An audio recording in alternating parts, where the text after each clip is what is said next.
nombre es Jennifer Cifuentes. Para los que no me conocen, yo trabajo acá en la sede Medicadis. Soy internista, soy cardióloga, trabajo en cuidados intensivos ahí y trabajo como cardióloga acá en la clínica Medicadis. Entonces, pues todos sabemos que nos encontramos en un estado de pandemia, que aparentemente estamos en la fase de meseta ya casi en descenso, pero no hay que olvidar que la enfermedad cardiovascular, la enfermedad isquémica del corazón, es la primera causa de muerte y nuestros pacientes igual siguen falleciendo por enfermedad coronaria. Hago un pequeño recorderis del virus. La enfermedad es producida por un virus ARN que está cubierto por una nucleocápside. En la nucleocápside tenemos proteínas estructurales muy importantes, la proteína M, la proteína E, que juegan un proceso clave en la inclusión del virus dentro de la célula huésped. Hay dos receptores muy importantes, el receptor de la enzima convertidora de angiotensina 2, el receptor de la ECA2. No sé si alcanzan a ver el señalador, ¿lo ven? El receptor de la ECA2 y el receptor de proteína transmembrana serina 2, que es el TMPRSS2. Estos receptores son importantes para la inclusión del virus, luego el JAK2 para la endocitosis y la fusión de las membranas, luego viene el proceso de replicación y transcripción del virus para crear un nuevo virus, el ensamble del virus y la exocitosis del virus de la célula para seguir infectando las células. Entonces, el sistema de entrada del SARS-CoV-2 es desencadenado por la unión viral con la enzima convertidora de angiotensina. Hay asociación muy fuerte entre el COVID-19 y la enfermedad cardiovascular. Las enfermedades cardiovasculares preexistentes se asocian con peores resultados y mayor riesgo de muerte. El propio COVID-19 puede inducir lesión miocárdica, arritmias, síndrome coronario agudo y tromboembolismo, y es muy importante la correcta interpretación de los biomarcadores en estos pacientes. Sabemos que la prevalencia de comorbilidades cardiovasculares en los pacientes con COVID es altísima y desafortunadamente estos pacientes son los que tienen peores resultados. Los diabéticos, los pacientes con falla, los pacientes obesos que han mostrado una mortalidad altísima, incluyendo pacientes jóvenes obesos, se mueren más que los pacientes no obesos. Entonces es importante tener en cuenta que comparten como los mismos factores de riesgo y las mismas comorbilidades. Hay 3 fases de infección. Esta gráfica creo que ya la hemos visto en muchísimos webinars. El estado 1, que es el estado de infección temprana, el estado 2, que es el estado de compromiso pulmonar, y el estado 3, que es el estado de hiperinflamación, el estado inflamatorio activo, que es el que lleva al estado crítico del paciente y es en el que vemos los desenlaces cardiovasculares. Entonces, en esta gráfica, bueno, podemos ver que primero, entonces, la hipotensión, la toxicidad directa del virus, el aumento de la demanda metabólica, la hipoxia o la enfermedad aterosclerótica preexistente me puede ocasionar un infarto de miocardio tipo 2 y los microtrombos, la disfunción microvascular, la miocardiopatía por estrés o el estado hiperinflamatorio me pueden ocasionar una disfunción microvascular que me lleven a un infarto tipo 1. Entonces hay muchísimos factores de riesgo dentro de la enfermedad que me van a explicar la elevación de las troponinas, no simplemente la ruptura de la placa en el infarto tipo 1, sino todos los otros factores que me llevan al paciente que eleve las troponinas. O sea, no todo va a ser infarto, sino que solamente la mayoría de los pacientes van a tener un síndrome coronario agudo tipo 2. Además, sabemos que existen el aumento de la posibilidad de enfermedad trombótica por la respuesta proinflamatoria, por las anormalidades en la hemostasia. El paciente va a desencadenar otros tromboembolismos o infartos o coagulación intravascular diseminada, que también me va a ocasionar un infarto tipo 2 o una elevación de las troponinas. Entonces tenemos diferentes escenarios. El paciente con diagnóstico de COVID que se encuentra en domicilio y es traído con sospecha de infarto. El sospechoso de infección por síntomas o por contacto estrecho y llega con posible síndrome coronario agudo. El paciente sintomático con sospecha o diagnóstico de síndrome coronario agudo. El paciente que está en UCI por sospecha o diagnóstico de COVID no ventilado y presenta síndrome coronario agudo, o el paciente que está en UCI por sospecha o diagnóstico de COVID ventilado con sospecha de síndrome coronario agudo, falla cardíaca o las complicaciones mecánicas del infarto. Entonces, ¿esto cómo lo podemos saber? Por biomarcadores o cambios en el electrocardiograma, o por pacientes que ingresan luego un síndrome coronario agudo y con franca falla cardíaca. Y pues ahorita en septiembre, octubre, que los pacientes seguramente que no consultaron antes pueden llegar con complicaciones mecánicas del infarto. Entonces hay una amplia gama de presentaciones, puede ser desde una miocarditis fulminante, algunos casos mixtos, o el paciente con infarto agudo de miocardio. O sea, el paciente va a tener elevación de troponinas o cambios en el electrocardiograma por muchísimas cosas. Puede ser desde un infarto hasta una miocarditis o en algunos casos una enfermedad mezclada. Ya sabemos que puede haber un daño directo, pero pues usualmente los fenómenos inflamatorios, las citoquinas, son las que me afectan la placa aterosclerótica, aumentando los componentes inflamatorios, la hipercoagulabilidad que me pueden ocasionar la enfermedad microvascular. Listo. Entonces acá tenemos una gráfica donde nos muestra que el incremento de la demanda de oxígeno, la taquicardia, la fiebre o la disminución de la suplencia de oxígeno por hipotensión e hipoxemia son los que me llevan a la isquemia miocárdica. Que otra gráfica pues donde muestro casi lo mismo, la diástasis trombótica, la disfunción vascular, la aterosclerosis acelerada o la isquemia miocárdica pues son los que me van a llevar a los síndromes coronarios agudos. Cuando hay un mecanismo vascular directo, la inflamación vascular, cuando hay una tormenta de citoquinas por miocarditis o ruptura de la placa, los estados de hipercoagulabilidad, la descarga simpática, el síndrome de dificultad respiratoria por infecciones, la hipoxia, la insuficiencia cardíaca o la sepsis, pues todo me va a llevar al síndrome coronario agudo. En esta gráfica vemos todas las posibles complicaciones, el síndrome coronario agudo, la injuria miocárdica, las arritmias, la falla cardíaca o el choque cardiogénico, el taponamiento cardíaco, las complicaciones tromboembólicas y pues el MINOCA, que es más lo que vemos acá. Entonces, las comorbilidades cardiovasculares, la diabetes, la hipertensión, la enfermedad coronaria, me lleva directamente pues a la falla cardíaca. Y en este caso de los pacientes con COVID hay muchísimos otros mecanismos que me explican la falla cardíaca y además de todo me van a explicar como la alteración cardiovascular debido al daño directo, a arritmias, por medicamentos, por el estado clínico del paciente, por los medicamentos cardiovasculares. Entonces hay que tener en cuenta como todos los múltiples mecanismos por los que se puede desencadenar el infarto. La mayoría de los pacientes con COVID van a tener troponinas positivas. Lo importante es diferenciar si es una causa isquémica o es una causa no isquémica. Hay un algoritmo que proponen los españoles de qué tanto se elevan los biomarcadores, se pueden pensar en estos escenarios. Entonces, siempre hay que tener como la curva de troponinas, idealmente de 0 a 3 horas para contar con este delta de troponinas. Ellos dicen que si tienen unas troponinas que se elevan más o menos más de 3 veces del valor de la normalidad, que se considera más que es secundario la elevación de las troponinas al estado del paciente, pero que si las troponinas se elevan más de 5 veces del valor de lo normal, ya pensar en un infarto tipo 1, en una miocarditis, en un TACOP-SUBO o en un choque. Es que en estos casos sí se beneficia de una estratificación, pero cuando los pacientes tienen una muy leve elevación de troponinas, que no es necesario estratificarlos, sino solamente hacerle seguimiento a estos pacientes. Entonces, siempre es importante la solicitud de interpretación de las troponinas en un contexto clínico. La interpretación de esta prueba en un paciente que llega por un dolor torácico anginoso debe ser diferente al que consulta por tos, disnea, hipotensión o otras manifestaciones diferentes al dolor torácico. La troponina representa la necrosis o lesión miocárdica y no me va a decir la etiología de por qué se me elevaron las troponinas. Los pacientes que tienen un dolor no anginoso, que el electrocardiograma es normal o no es diagnóstico, no pensar en un infarto tipo 1. Las elevaciones leves, tampoco pensar en un infarto tipo 1. Cuando se eleva más de 5 veces del límite superior para el laboratorio, sí pensar en un infarto tipo 1, en hipoxemia, en miocarditis o en un TACOP-SUBO. Entonces, lo más importante para la interpretación de las troponinas es el contexto clínico. Si el paciente está intubado, si ha estado pronado, si tiene una hipoxemia muy crítica, seguramente la elevación de las troponinas es secundaria a esto y no a que haya tenido un infarto tipo 1. Entonces, ¿cuándo solicitar troponinas? Cuando tengo una sospecha de síndrome coronario agudo por un dolor torácico típico o por los antecedentes cardiovasculares. Siempre utilizar el algoritmo de 0 a 3 horas, ya no tomar las troponinas a las 6 horas ni a las 8 horas, sino a las 3 horas, ya con eso se puede hacer un delta. Y ahora, pues por el COVID es un marcador pronóstico de rutina, entonces usualmente todos tienen la troponina. ¿Qué está a favor de las troponinas? Que es un marcador de mortalidad. ¿Y qué está en contra de las troponinas? Que hay otros marcadores que se han demostrado que también nos sirven para identificar qué pacientes tienen mayor severidad en el COVID, como la LDH, la PCR, el SOFA, la IL-6, el dímero de la ferritina, la linfopenia, el TAC.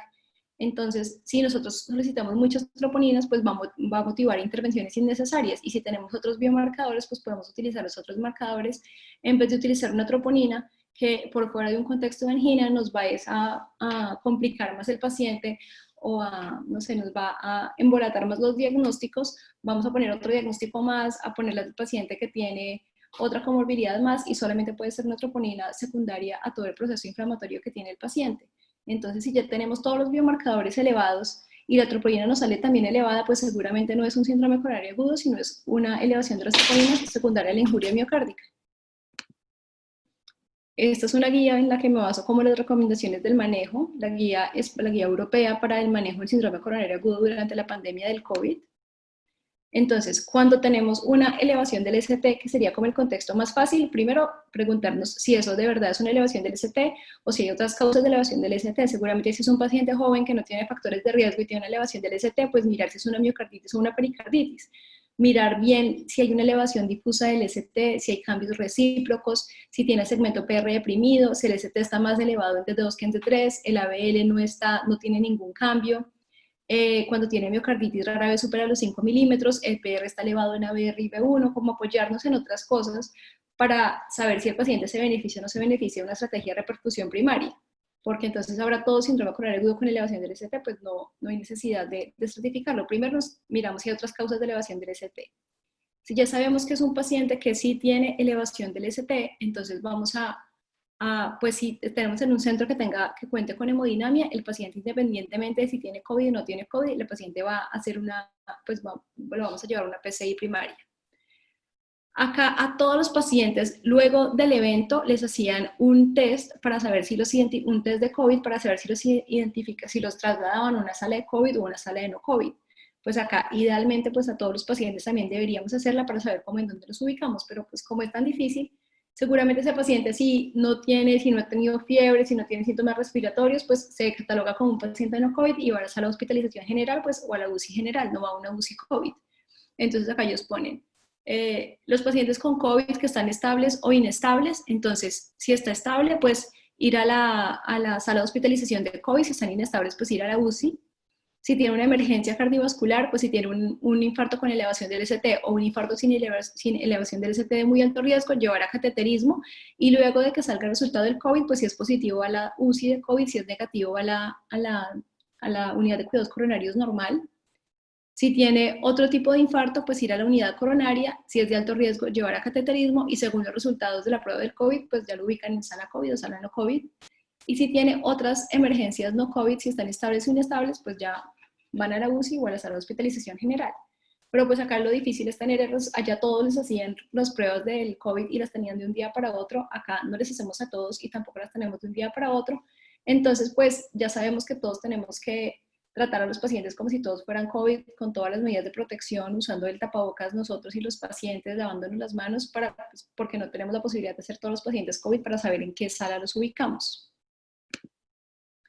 Entonces luego, ¿cómo catalogan los pacientes? Entonces, la condición emergente, si el paciente tiene un infarto con elevación del ST o un infarto sin elevación del ST de muy alto riesgo, que ya les digo cuáles son, o si están en choque cardiogénico, pues el paciente necesita una intervención coronaria percutánea emergente, o sea, no hay que posponerla, inmediatamente se hace.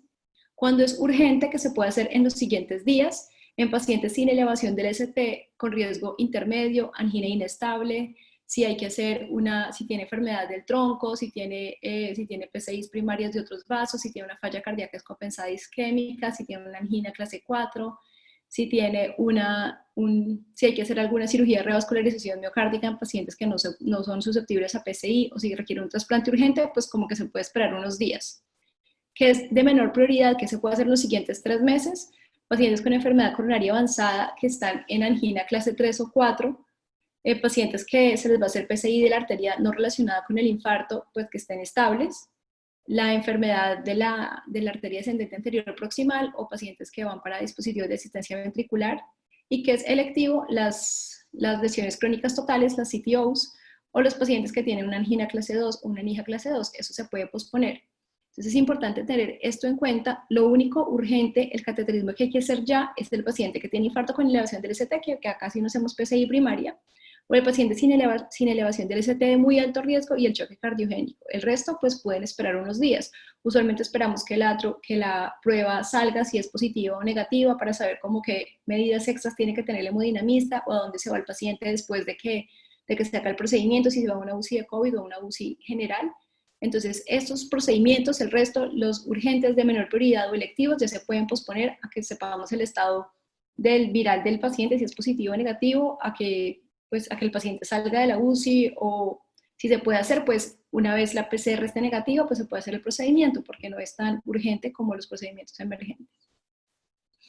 Entonces, los pacientes que tienen el síndrome coronario agudo con elevación del ST durante la pandemia de COVID, entonces si el paciente lo tiene en la casa, y se puede llevar a un hospital que tenga PCI primaria, pues llevarlo a la PCI primaria. Ahorita dan unos 60 minutos extras, además de los 120 minutos normales que tenemos para llevar al paciente el tiempo puerta-balón, tenemos unos 60 minutos más. Y si no se puede, pues se hace la fibrinolisis normal, como si fuera un paciente sin COVID. Si el paciente llega a la hospitalización, si el hospital cuenta con COVID, se va para PCI primaria, y si el hospital no tiene COVID, no tiene PCI primaria y se puede trasladar al hospital que sí la haga, pues se lleva al hospital. Y si no, pues se hace la fibrinolisis. Pues se maneja igual al manejo del síndrome coronario agudo con elevación del ST. La única diferencia es que tenemos 60 minutos extras para trasladar el paciente si el paciente lo requiere, porque ahora como los pacientes, pues el personal de salud tiene que alistarse, vestirse, entonces pues dan como ese tiempo extra. En cuanto al tratamiento, las recomendaciones de fibrinolíticos es igual que los pacientes sin COVID. El paciente le damos ojalá tenecteplase o alteplase, se recomienda sobre la streptokinasa. Si el paciente tiene mayor de 75 años, solo damos una media dosis de tenecteplase. Tenemos la aspirina, pues se da igual la carga de aspirina, la carga de clopidogrel. Para manejo anticoagulante, pues se da la enoxaparina, que se prefiere sobre la heparina no fraccionada. Ya, este manejo es igualito a los pacientes sin COVID. Ahí están las dosis de los medicamentos para trombolizar, que son las mismas de la guía del infarto con elevación del ST. En cuanto a los pacientes que tienen infarto sin elevación del ST, que es la mayoría de los pacientes que tienen infartos durante la pandemia, entonces ya sabemos de muy alto riesgo, son los pacientes que están con inestabilidad hemodinámica o con choque, los pacientes que tienen una angina refractaria, que tienen una arritmia que amenace la vida, que tengan complicaciones mecánicas del infarto, una falla cardíaca aguda o una elevación intermitente o recurrente del ST. Esos pacientes son de muy alto riesgo e inmediatamente deben ser llevados a cateterismo cardíaco. Si los pacientes son de alto riesgo, entonces tenemos que mirar bien ahí si la troponina sí está elevada porque es un infarto, o solamente está elevada por el estado inflamatorio del paciente. Esos pacientes se recomienda hacer la prueba del COVID para saber a dónde pues a dónde llevamos el paciente después del cateterismo. Entonces, ahí hacemos la prueba del COVID, y si la prueba es positiva, pues vamos a llevar el paciente al cateterismo igual, pero después de que el paciente salga del cateterismo, se traslada a una unidad de cuidado de COVID. Si el paciente tiene un riesgo intermedio, si es diabético, tiene una FEBI menor del 40, está en falla cardíaca descompensada o tiene una angina posinfarto, entonces igual el paciente se tiene que hacer la prueba y se le puede hacer una prueba no invasiva, y si es de bajo riesgo, pues hacemos la prueba del COVID, pero pues no necesita ninguna prueba invasiva, sino que se puede diferir. Esto es importante tenerlo en cuenta. Solo el paciente que nos vamos a preocupar porque se haga un cateterismo rápido son los pacientes de muy alto riesgo, el paciente que está inestable, con arritmias, que sospechemos que tenga una complicación mecánica, en falla cardíaca aguda. El resto de los pacientes pues se puede hacer una terapia temprana, pero pues no es tan urgente, y los de riesgo intermedio y riesgo bajo pues se podrán posponer durante la pandemia y se podrán hacer después. Entonces es importante como para los cardiólogos saber del COVID. Entonces tenemos los biomarcadores cardíacos, la troponina y el ProBNP, tenemos los otros inflamatorios para apoyarnos, porque si todo está elevado seguramente no es el infarto, sino que es más el COVID, y tenemos los marcadores de la coagulación, tenemos pues todas las imágenes. Es importante apoyarnos muchísimo en el ecocardiograma, porque si el paciente tiene tromboninas positivas pero tiene alteraciones importantes de la contractilidad segmentaria, pues hay que pensar más en un infarto, pues en un infarto que sí requeriría estratificación, pero si el paciente tiene solo una hipoquinesia global, tiene más derrame pericárdico, seguramente es más una miocarditis y no necesita una terapia de estratificación invasiva urgente. El tratamiento, acuérdense que se trata igual como si fuera un infarto sin COVID, o sea, el COVID no les va a cambiar cómo van a manejar el infarto, lo manejan igual tenga o no tenga COVID. Y pues, ¿qué les damos adicional? Pues las terapias ahora que hay para el COVID, la ivermectina, lo que ponemos ahorita para el COVID. Que les dejo como conclusiones: bueno, utilizar la angioplastia primaria en los infartos con supradesnivel del ST siempre que sea posible. Aquellos que consulten a un centro sin capacidad de angioplastia pues reciben normal los trombolíticos. Evitar utilizar esas estrategias cuando tengamos un electro dudoso. Cuando estemos dudando de que tenga un infarto con elevación del ST, mejor no lo trombolicemos. maximizar la seguridad de todo el personal con todos los elementos de protección. Es posible que muchos de los pacientes en el contexto de infección por COVID presenten síntomas y cambios en el electrocardiograma que simulen un infarto como miocarditis o una miocardiopatía asociada a la infección, y no hay que afanarnos en temporizar a estos pacientes porque no ofrecen ningún beneficio clínico, pero sí aumenta el riesgo de sangrado.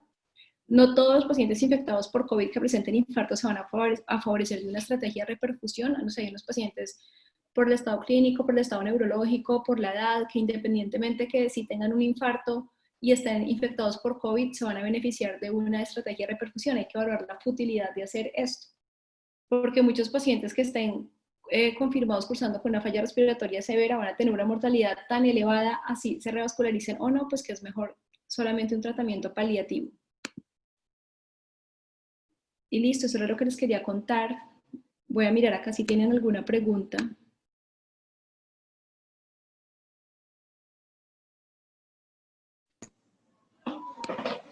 Doctora Jennifer, ¿me escucha? Sí. Bueno, pues Jennifer, muchas gracias ¿Aló? por tu tiempo. ¿Me escuchas? ¿Ya se escucha mejor? Sí, sí, ya te escucho. Muchas gracias por tu tiempo, por la excelente presentación. Creo que pues este es un tema que hay que revisarlo con lupa porque finalmente estos marcadores de mal pronóstico han jugado un papel de distracción, digamos lo que es una variable de distracción para enfocar este tipo de pacientes. Y aquí conversándolo con el doctor Mauricio teníamos una duda, doctora Jennifer. Sobre todo en la provincia, digamos, los que están trabajando en Zipaquirá, Chaparral, Líbano, no cuentan con troponinas ultrasensibles. ¿Qué opina usted, doctora Jennifer, con respecto al delta a las 3 horas, 6 horas en estos casos, teniendo en cuenta de que ellos no cuentan con este recurso? Ah, sí, claro, si no hay En troponinas los cuales... ultrasensibles, no tienen que hacer sí tienen que hacer un delta de mucho más tiempo que la troponina ultrasensible. Usualmente de 6 horas, pero más de 6 horas no es necesario. ¿Pero qué troponina tienen entonces, Javi? sí, no tenemos troponina cualitativa. Solamente cualitativa troponina I. Ah, no. Es la que se tiene Pero cualitativa no, frecuentemente. pues entonces con una... La segunda ¿Y qué haces pregunta, cuando el paciente... Dime.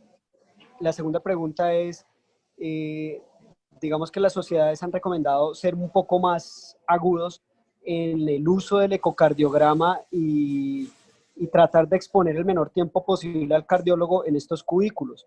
Por ende, el médico que está en la unidad debe ser, digamos, ir enfocando qué es lo que quiere buscar en el ecocardiograma para que este estudio no sea un estudio, digámoslo, Sí, eso es cierto. tan global. Entonces, ¿qué deberían nuestros médicos de las unidades solicitar en estos casos?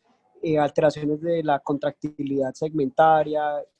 Principalmente como la función global, o sea, preguntarle la duda de ellos, el paciente está choqueado, está hipoperfundido, cómo está clínicamente el paciente, porque hay pacientes que clínicamente pues están hipoxémicos pero están bien, entonces pues en estos pacientes preguntarles qué duda tienen para saber el ecocardiograma que les va a cambiar, porque seguramente no les va a cambiar nada. En cambio el paciente, no sé, que ven con edema de miembros inferiores, que está hipoperfundido, que ha aumentado la disnea, que dejó de orinar, no sé, de pronto sí les gustaría saber la función ventricular para mirar si necesita inotropía, si necesita menos o más líquidos. Entonces, pues, a mí me parece que principalmente lo que deberíamos evaluar es la función ventricular, la vena cava, si tiene o no tiene derrame pericárdico y si tiene o no alteraciones de la contractilidad segmentaria. Pues uno, a grandes rasgos, cuando uno pone el transductor, uno puede mirar el tamaño de las aurículas, puede saber cómo está el ventrículo derecho, pero pues no hay necesidad de tomar todas las medidas, que cómo está la masa, el GRP, de pronto eso no es necesario, pero sí es importante como pues, la función ventricular grande y mirar el pericardio, la vena cava, como las cosas grandes que se pueden mirar para tratar de que uno se exponga menos en tiempo haciendo el ecocardiograma. Muchas gracias. Uno con una ventana, uno puede saber cómo la función ventricular cualitativamente, igual hacer una función ventricular por Simpson no se demora mucho, pues uno la puede hacer con 2 tomas que uno tome, pero pues no esperar que en el informe le reporten las aurículas, la velocidad de la aorta, el TAP, sino que sea un ecocardiograma como mucho más rápido y más fácil para que ellos lo entiendan y para que nosotros lo entendamos. Si se pueden medir las variables hemodinámicas, pues me parecería muy fácil. También son como 3 medidas, uno no se demora tanto. Mirar el diámetro del tracto de salida y el BTI de la válvula aórtica, con eso, el BTI del tracto de salida, con eso uno puede saber el gasto cardíaco, el índice cardíaco, y pues de pronto les puede ayudar un poquito más a ellos en el manejo del paciente. Pero si el paciente está estable, si no tiene soporte vasopresor, si las troponinas solo están Ok, levemente elevadas, pues yo no creo que sea necesario en esos pacientes el ecocardiograma.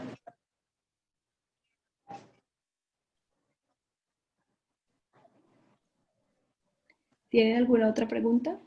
ok. Existe otro mito, existe otro mito, doctora Jennifer, con respecto al uso de los IECAS, y digamos que esto salió hace unos meses por parte de la experiencia de los franceses y de los italianos, con respecto a limitar el uso de los IECAS de la remodelación ventricular. Y tú sabes que en muchas de nuestras unidades el paciente infartado se convierte casi en una receta de cocina, entonces todo el mundo formula lo mismo. ¿Qué Bueno, opinas con ahorita no respecto al tienen. uso de IECAS en este tipo de pacientes infartados con COVID? Pues ya se descartó que el uso de IECAS o no empeorara o deteriorara como los desenlaces del COVID. Y el paciente cardiovascular, pues desde que esté estable claramente y no necesita soporte, sí se beneficia de estas terapias. Pero solamente si interpretamos adecuadamente como las troponinas, Javi, porque si tenemos el paciente, no sé, con troponinas elevadas, pero el paciente no tiene antecedentes de factores de riesgo cardiovascular, no es hipertenso, pues no tiene por qué manejarse como un síndrome coronario agudo. O sea, el paciente sobra completamente el IECA, sobra completamente el clopidogrel, sobra la anticoagulación, de pronto le dejaría el ASA y ya. Pero pues Ok, primero tienen que interpretar adecuadamente las troponinas y saber si el paciente se beneficia o no del IECA. Si el paciente venía con IECA o es un paciente que sí tiene antecedente de enfermedad coronaria o falla cardíaca, no hay que quitarle el tratamiento de la falla cardíaca porque se va a deteriorar más y va a descompensar más su falla cardíaca. Y pues ya sabemos que es un mito que los pacientes que toman inhibidores de la ECA no tienen por qué suspender el medicamento y se les continúa el medicamento igual. ok, muchas gracias por la aclaración. Esto es no suena, digamos, suena sencillo, que Bueno, de muchas pronto nosotros gracias a estamos todos en por este, escucharme. Yo hablo muy rápido, pero espero que hayan entendido. sí, no se entendió perfecto.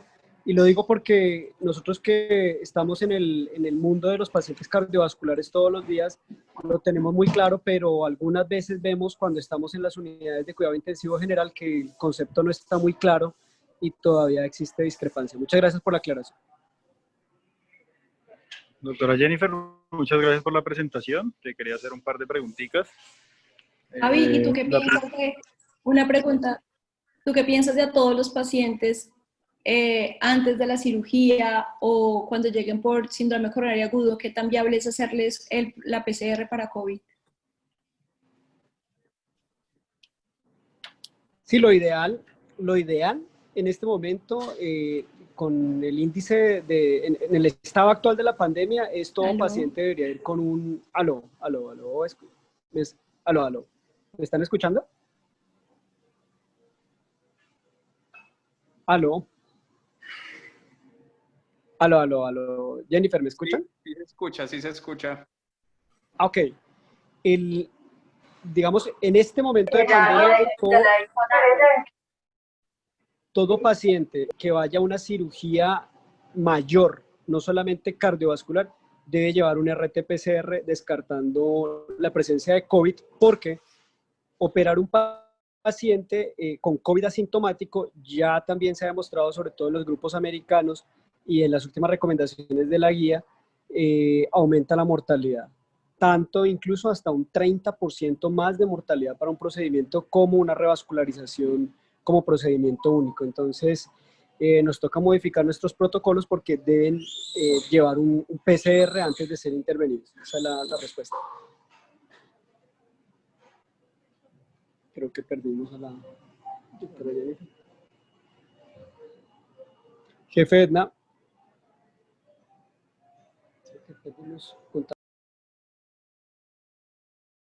¿Aló ya? Tenía el micrófono apagado, ¿ya? Porque ahí en la No guía sé son claros de si... que, dime, en la guía son claros que a todos los pacientes que llegan con síndrome coronario agudo les hacen la prueba del COVID, a todos, todos, todos. porque pues es Sí, importante explicarlos y es importante estaba saber si se puede respondiendo la diferir el pregunta. procedimiento. Claro, claro, estaba respondiendo la pregunta que en el contexto de cirugías mayores, no solamente cardiovasculares, deben llevar prueba de PCR negativa, porque intervenir en este tipo de pacientes aumenta incluso hasta casi el 30% más la mortalidad para procedimientos únicos. Entonces, Okay. es algo que tenemos que empezar a acoger dentro de nuestro algoritmo de manejo.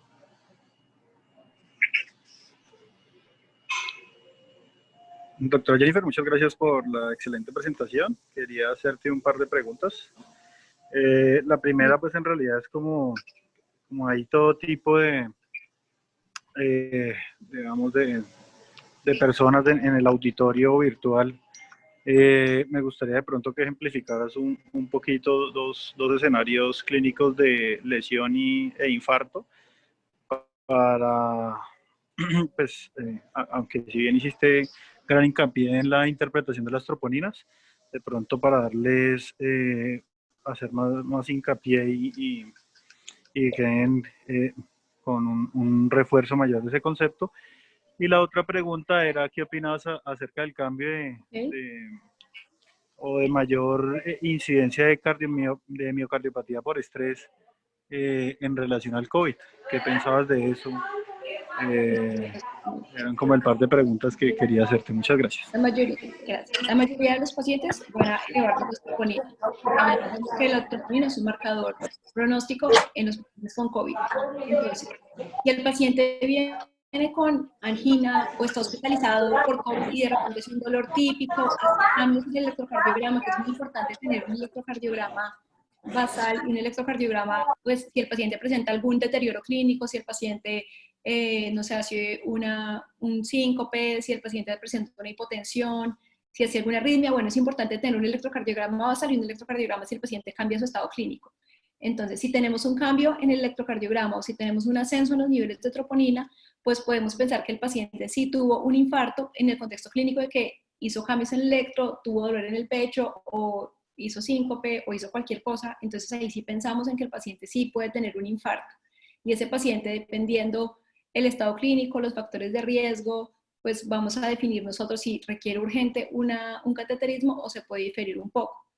Ahora, si el paciente está hipoxémico, ventilado, lleva muchos días en la UCI, si no mejora, si ha estado pronado y presenta una elevación de las troponinas, evidentemente en ascenso con las que llegaron, que seguramente no llegaron como tan críticos, pues este paciente seguramente tiene una miocardiopatía por estrés o tiene solamente una injuria miocárdica por estrés y no va a requerir como una estratificación invasiva urgente, pero sí es importante contar con el ecocardiograma para saber si el ecocardiograma nos puede como brindar como una ayuda extra para saber cómo está el paciente y para saber pues cómo está el corazón del paciente y qué necesita. Bueno, y vamos a explicar mejor la injuria miocárdica versus el infarto. Entonces, pues, bueno, uno es qué tan elevadas están las troponinas. Usualmente también las miocarditis elevan muchísimo más las troponinas que los infartos, como troponinas de 30.000, de 20.000, mientras que los infartos, o sea, 1.000, 3.000 máximo, 5.000, de pronto un infarto muy grande, pero no es normal que las troponinas me eleven tanto, que los infartos me eleven tanto las troponinas.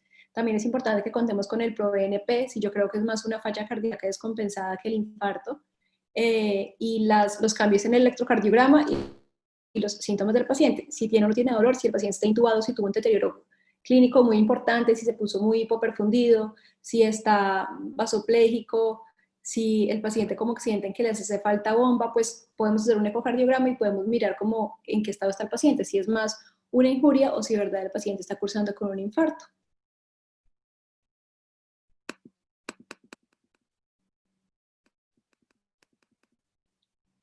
¿Listo? ¿Alguna otra pregunta?